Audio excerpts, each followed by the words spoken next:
بسم اللہ الرحمن الرحیم۔ السلام علیکم۔ درباری ٹی وی یوٹیوب چینل پر آپ سب کو خوش آمدید کہتے ہیں۔ فاروق بھائی کی شادی پر ہم نے اپنے سارے ارمان پورے کیے تھے کیونکہ میں ان سے 6-7 سال چھوٹا تھا۔ میری شادی کو بھی وقت تھا۔ پہلی ہی نظر میں مجھے مسکان بھابی بہت اچھی لگی تھی۔ شادی کے شروع کے دنوں میں وہ بہت گھبرائی سی رہتی تھی۔ میری بھابی صوم و صلات کی پابند تھی اور بہت ہی دھیمے لہجے کی مالک تھی۔ ایک مسکراہٹ سی تھی جو ہر وقت میری بھابی کے چہرے پر سجی رہتی تھی۔ میرے سارے گھر والے بہت جلد ہی ان کے مزاج کی وجہ سے ان کی بہت عزت کرتے تھے۔ ہم 3 بھائی تھے اور ایک بہن جو شادی شدہ تھی، اور مسکان بھابی میرے منجلے بھائی کی بیوی تھی جن کی شادی کو ابھی چند ماہ ہی ہوئے تھے کہ میرے بھائی فاروق اپنی جاب کے سلسلے میں دبئی چلے گئے۔ بڑے بھائی کے 3 بچے تھے اور میں جو گھر بھر کا لاڈلا تھا۔ بڑی بھابی اپنے بچوں کی وجہ سے بے حد مصروف رہتی تھی اور مسکان بھابی کا زیادہ وقت میری والدہ کے ساتھ ہی گزرتا تھا۔ وہ ان کی ہر چیز کا بہت خیال رکھتی تھی، کام کاج میں بھی طاق تھی، جھٹ پٹ کچن کے سارے کام نمٹا لیتی تھی اور بڑی بھابی کے ساتھ ان کے بچے بھی سنبھال لیتی تھی۔ یہی وجہ تھی کہ سب گھر والوں کے لیے وہ بہت جلد آنکھوں کا تارا بن گئی تھی۔ میرے بڑے بھائی کے 3 بیٹے تھے، بیٹی کوئی نہ تھی۔ میرا بڑا بھتیجا 10 سال کا تھا، صحت مند بھی تھا پر ذہین بھی بہت تھا۔ جب بھی اپنی ماں کو تنگ کرتا، مسکان بھابی اسے اپنے کمرے میں لے جاتی، کہتی آؤ فیضی تمہیں غبارے دیتی ہوں، تم میرے کمرے میں ہی کھیلنا۔ فیضان اور فیضی بڑا خوشی بھابی کے کمرے میں چلا جاتا اور تھوڑی دیر بعد بھابی بھی فٹافٹ سے کام کر کے اپنے کمرے میں چلی جاتی۔ 2-3 گھنٹے بعد وہ میرے بھتیجے کے ساتھ ہی کمرے سے باہر نکلتی تھی۔ میرا بھتیجا نیند کی غنودگی میں ہوتا تھا۔ مسکان بھابی بڑی بھابی سے کہتی یہ میرے کمرے میں کھیلتے کھیلتے سو گیا تھا، اور وہ خود مسکرا رہی ہوتی، لیکن فیضان یوں ہوتا جیسے ابھی بھی گہری نیند میں ہو۔ کافی دیر بعد اس کے ہوش ٹھکانے آتے تھے۔ اب تو وہ مسکان بھابی کے کمرے میں ہی سونے لگا تھا۔ وہ کہتی تھی کہ انہیں اکیلے کمرے میں ڈر لگتا ہے۔ ایک بار مسکان بھابی کا پرس لاؤنج کے صوفے پر رکھا تھا۔ میں وہیں پاس میں ہی بیٹھا اپنے لیپ ٹاپ پر کام کر رہا تھا جب فیضی میرے پاس آ کر کہنے لگا چاچو میں بور ہو رہا ہوں، مجھے چاچی کے پرس سے غبارہ دے دو، میں وہ کھیل لوں گا۔ میں اپنے کام میں بے حد مگن تھا، ایک اسائنمنٹ بنا رہا تھا۔ میں نے بے دھیانی میں مسکان بھابی کا پرس پکڑا۔ جیسے اس پرس کی زپ کھولی، اندر جھانکا ہی تھا کہ کسی نے جھٹ سے میرے ہاتھ سے وہ پرس چھینا۔ میں نے برجستہ سامنے دیکھا تو مسکان بھابی مجھے ہی گھور رہی تھی۔ مجھ سے کہنے لگی دوسروں کا پرس ان کی پرائیویسی ہوتا ہے، بنا اجازت تم کیسے کسی کا پرس کھول سکتے ہو۔ بات تو ان کی ٹھیک تھی، لیکن میرا یہ عمل غیر ارادی طور پر تھا اور مقصد بھی صرف فیضی کو غبارے دینا تھا۔ پھر بھی مجھے شرمندگی سی ہوئی۔ میں نے ان سے معذرت کر لی کہ آپ کی بات ٹھیک ہے، لیکن فیضی ہی غبارے کی ضد کر رہا تھا۔ بھابی نے کہا کہ میں اسے خود وہ غبارے دے دیا کروں گی، لیکن پلیز عمر تم میرے پرس کو دوبارہ ہاتھ مت لگانا۔ ان کا انداز خاصا دو ٹوک تھا۔ میں نے اس بات میں سر ہلا دیا۔ مجھے بھلا ضرورت ہی کیا تھی کہ بھابی کے پرس میں جھانکوں۔ اس کے بعد سے میں نے خود ہی احتیاط برتنی شروع کر دی۔ ایک عجیب بات یہ تھی کہ بھابی نے کبھی بھی فیضی کو لانج میں غبارے کھیلنے کے لیے نہیں دیے تھے۔ وہ ہمیشہ اسے کمرے میں لے جاتی تھی۔ پہل تو ہم میں سے کسی نے بھی اس طرف توجہ نہیں دی، لیکن میں نے محسوس کیا کہ فیضی پہلے سے کمزور ہونے لگا تھا۔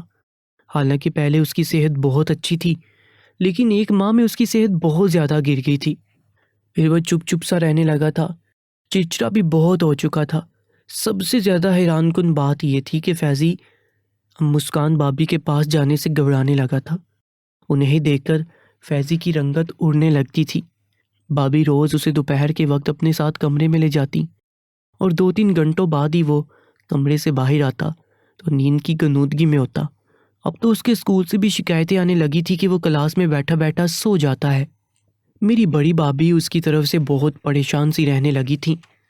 مجھ سے کہنے لگی کہ تم اسے تھوڑی سی توجہ دے کر پڑھا دیا کرو۔ مجھے تو سمجھ نہیں آ رہا کہ یہ کیوں نہیں ٹھیک سے پڑھ رہا۔ میں اس وقت یونیورسٹی میں پڑھتا تھا۔ میں نے بھابی سے کہا کہ میں فیضی کو پڑھا دیا کروں گا۔ جب میں اسے پڑھانے بیٹھتا وہ ہر سوال کا فر جواب دے دیتا۔ میری سمجھ سے باہر تھا کہ وہ اسکول میں سو کیوں جاتا ہے۔ یہ بات بس فیضی تک ہی محدود نہ رہی۔ کچھ دنوں بعد میری بہن لاہور سے کراچی ہمارے گھر چھٹیاں منانے آ گئی۔ ان کا 10 سالہ بیٹا بھی فیضی جتنا ہی تھا۔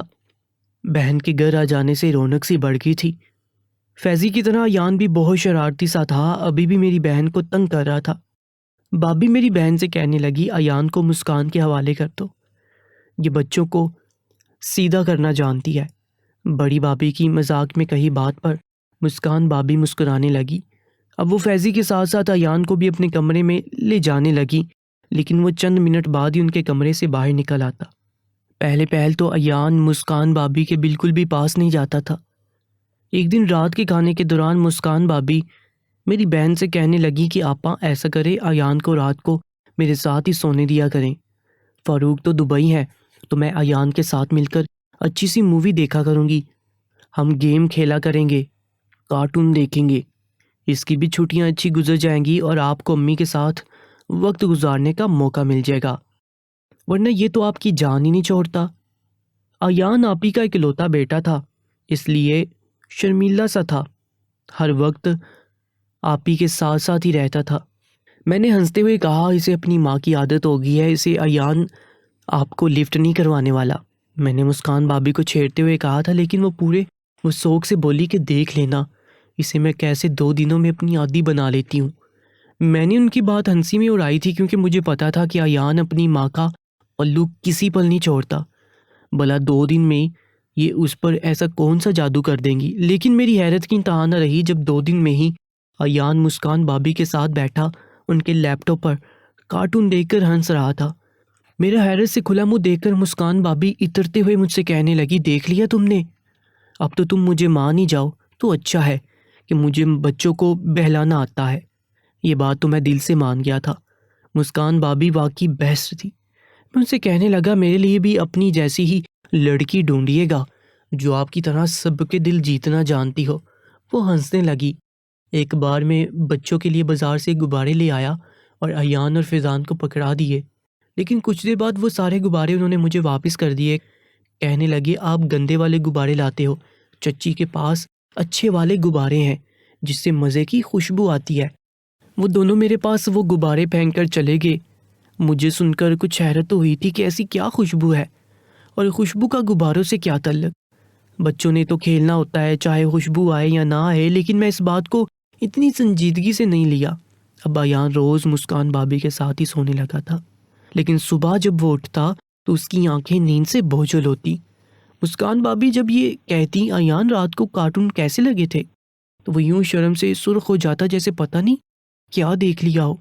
ایک بار بابی کچن میں کھانا بنانے میں مصروف، میرا لیپ ٹاپ نہیں چل رہا تھا۔ میں نے بابی سے کہا مجھے فاروق بھائی کا لیپ ٹاپ چاہیے، میرا لیپ ٹاپ چل نہیں رہا۔ وہ کہنے لگی میرے کمرے میں ہے، جا کر لے لو۔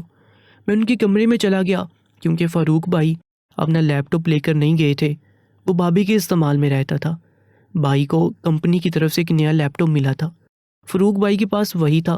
میں نے جیسے ان کا لیپ ٹاپ آن کیا ایک کارٹون ویڈیو سٹاپ کی ہوئی تھی، جیسے وہ کارٹون دیکھے جا رہے ہوں۔ میں نے سوچا کہ رات کو ایان بابی کے ساتھ کارٹون دیکھ رہا ہوگا۔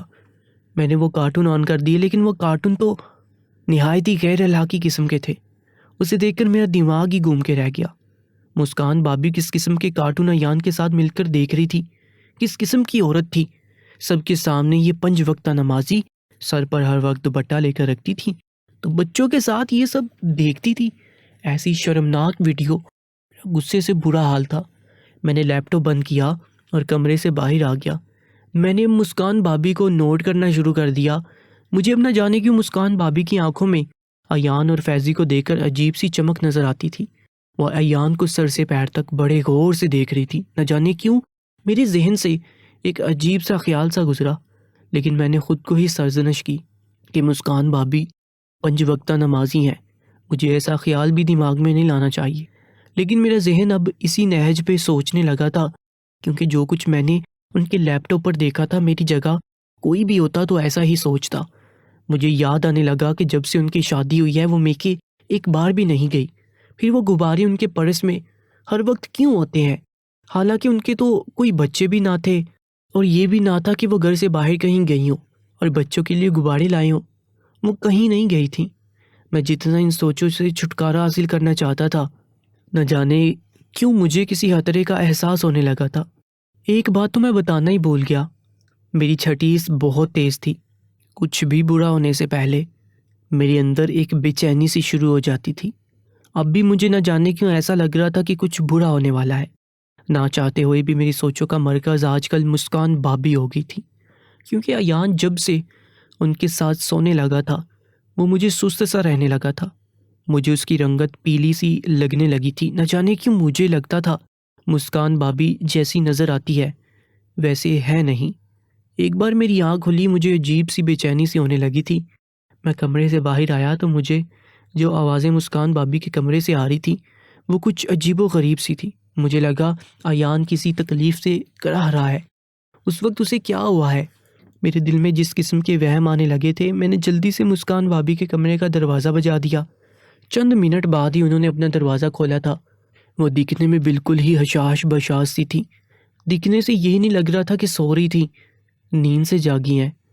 البتہ مجھے دیکھ کر ضرور گھبرا گئی تھی۔ میں نے کہا ایان کو کیا ہوا ہے؟ مجھے اس کی آوازیں آ رہی ہیں۔ میری بات پر وہ بدحواس سی ہوئی تھی، کہنے لگی کہ کچھ بھی تو نہیں ہوا، وہ تو سو رہا ہے۔ اپنے چہرے پر آنے والا پسینہ پوچھنے لگی۔ میں نے کہا آپ ہٹیں پیچھے، مجھے ایان کو اپنے کمرے میں لے کر جانا ہے۔ مجھے تو ان پر غصہ سا آنے لگا تھا۔ اگر وہ کچھ نہیں کر رہی تھی تو اتنا ہچکچا کیوں رہی تھی، بدحواس کیوں ہوئی تھی؟ لیکن میری اس بات پر وہ مجھ سے بپھڑ کر بولی کہ تم ہوش میں تو ہو؟ میں تمہیں اس وقت اپنے کمرے میں کیوں آنے دوں؟ کیا تمہیں تمیز نہیں ہے؟ رات کے اس پہر تم مجھ سے یہ کہہ رہی ہو کہ میں تمہیں اپنے کمرے میں آنے دوں؟ میری بات کو انہوں نے ایک پل میں بڑا عجیب سا مطلب دیا تھا۔ میں انہیں حیرت سے دیکھنے لگا۔ وہ اتنے اونچے لہجے میں بولی کہ امی اپنے کمرے سے اٹھ کر باہر آ گئی۔ میری بہن بھی امی کے ساتھ ہی سوتی تھی، وہ بھی باہر آ گئی۔ کہنے لگی عمر تم اس وقت یہاں کیا کر رہے ہو؟ سوال مجھ سے میری والدہ نے کیا تھا۔ اس سے پہلے کہ میں کچھ بولتا اس عورت نے اپنا اصل رنگ مجھے دکھایا تھا۔ کہنے لگی یہ مصوف اس وقت میرے کمرے کا دروازہ بجا کر یہ کہہ رہی ہیں کہ انہیں سوئے ہوئے ایان کو میرے کمرے میں لے کر جانا ہے۔ مجھے آپ بتائیں اماں، کیا یہ وقت ہے اس لڑکے کا مجھ سے یہ کہنے کا؟ اگر اسے ایان کو اپنے ساتھ سلانا ہی تھا تو اس کے سونے سے پہلے اسے اپنے کمرے میں لے جاتا۔ آدھی رات کے اس پہر اس کا یہاں کیا کام ہے؟ وہ ایک جملے سے مجھے میری ماں اور بہن کی نظر میں مشکوک کر چکی تھی۔ اس لڑکی کی چال بازی پر تو میں بوکھلا کر رہ گیا تھا۔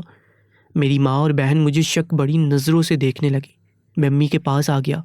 میں نے کہا امی، میں نے ان کے کمرے سے ایان کی کراہنے کی آوازیں سنی تھیں، اس لیے میں نے ان کے دروازے پر دستک دی تھی کہ پوچھوں ایان کو ہوا کیا ہے۔ میری بات پر وہ برجستہ بولی، کہنے لگی اگر ایان کو کوئی مسئلہ بھی ہوا تو کیا میں اس کی کچھ نہیں لگتی؟ میں اسی کا خیال رکھ لیتی۔ تمہیں اس وقت ایان سے کون سی ہمدردی جاگ رہی تھی کہ تم سے صبح کا بھی انتظار نہیں ہوا؟ وہ تو مجھ پر الزام تراشی پر اتر آئی تھی۔ لیکن عجیب بات یہ تھی کہ مجھے خود بھی اپنا آپ ہی مجرم لگ رہا تھا۔ جو حرکت مجھ سے پریشانی میں سرزد ہوئی تھی، مجھے امی نے غصے سے کہا عمر جاؤ اپنے کمرے میں، اور خبردار جو تم نے آئندہ اس وقت کسی بھی بابی کا دروازہ بھی کھٹکھٹایا تو۔ میں اس چلاک عورت کو دیکھتا ہوا اپنے کمرے میں آ گیا۔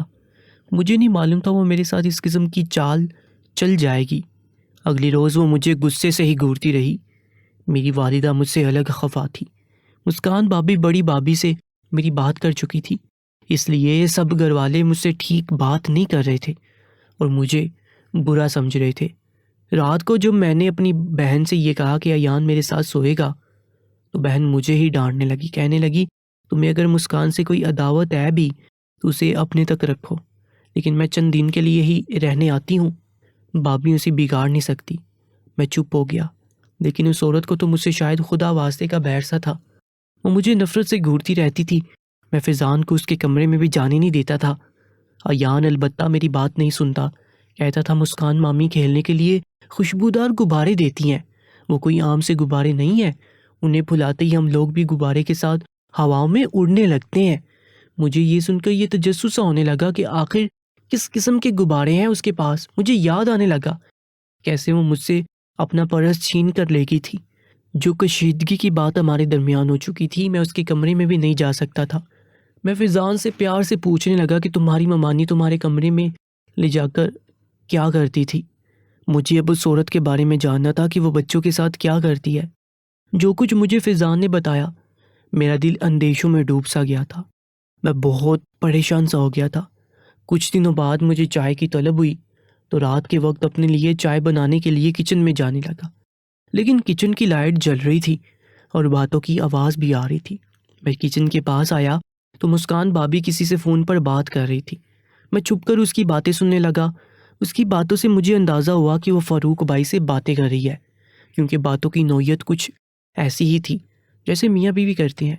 میں واپس اپنے کمرے میں آ گیا کہ اگر میں کچن میں چائے بنانے چلا گیا تو نہ جانے شور مچا کر مجھے اور ہی نہ بدنام کر دے۔ لیکن جیسے ہی میں اپنے کمرے میں داخل ہوا، میرے موبائل پر بیل بجنے لگی۔ میں نے نمبر دیکھا تو فاروق بھائی کا تھا۔ میں نے فون اٹھایا تو کہنے لگے، ذرا اپنی بھابھی سے میری بات کرواؤ نا، اس کا فون بہت بیزی ہے، شاید اپنے میکے میں کسی سے بات کر رہی ہے۔ یہ سن کر تو میرے ہوش ہی اڑ گئے تھے، کیونکہ وہ جو باتیں کر رہی تھی وہ ایسی تھی جو بیوی اپنے شوہر سے ہی کرتی ہے۔ میں نے کہا، آپ امی سے کہہ دیں اس وقت ان کے کمرے میں نہیں جاتا۔ وہ کہنے لگے، بڑی بہن ہے تمہاری، اسے کہہ دو کہ میکے کا پیچھا چھوڑ دے، میں کب سے اسے فون کر رہا ہوں لیکن مسلسل بیزی ہے۔